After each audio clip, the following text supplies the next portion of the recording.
Howdy heretics! Living on a farm reminds me that there's a lot of stuff in the Bible that doesn't make any sense from a farmer's perspective.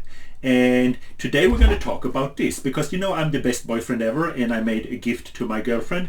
This is a box of chocolate. I removed the chocolate and made her shoe polish from llama lard or tallow.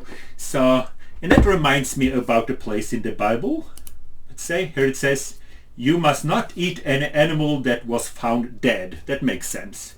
And then it says, "You may give it to the foreign resident who is inside your cities, and he may eat it, or it may be sold to a foreigner, for you are a holy people to Jehovah your God."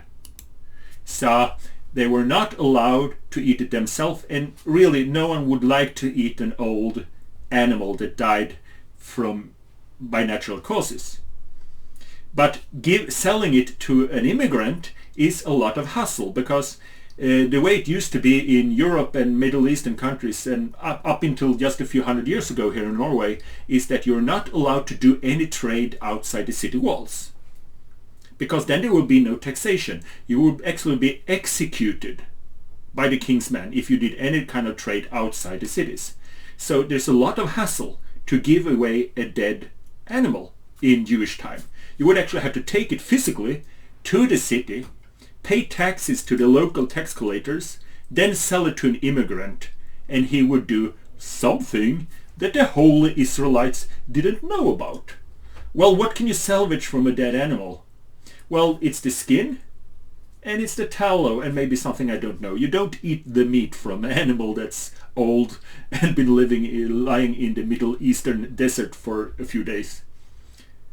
So I guess those immigrants made the same as I did. They made shoe polish and they sold it to the Israelites. And that's the funny thing with a lot of these laws that it says, you cannot do this, you cannot do that, because you are holy. But you can leave it to an immigrant and don't ask any questions.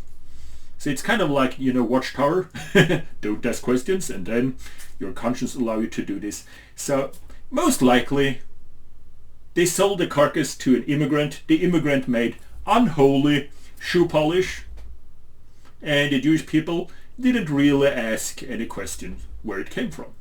And I have some friends that are Israelites, so growing up a witness and reading the Bible and then being a farmer, this is interesting. How can you claim to be this holy religious person and still making money from farming in Israel today? So I asked them about this. They were visiting my farm, and really nice. We're from the Ukraine, really. We spoke Russian. And I asked them, how do they do this? Because the Bible says that every 7 years you should not grow any crops, which is a very ignorant rule. That's not how nature works. It's not like if you go to the jungle, they say, well, sorry, the jungle is closed this year for protecting the environment. It's just stupid not to grow stuff. It's better to have a crop rotation and blah, blah, blah. I could talk about that. But I asked, how do Orthodox Jewish farmer solve this problem? And they say, it's not a problem. Every 7 years, there is a Palestinian growing crops. So, we have all these rules because we're holy, but we find loopholes, just like Jehovah Witnesses. You can't take blood transfusion, but we can take particles.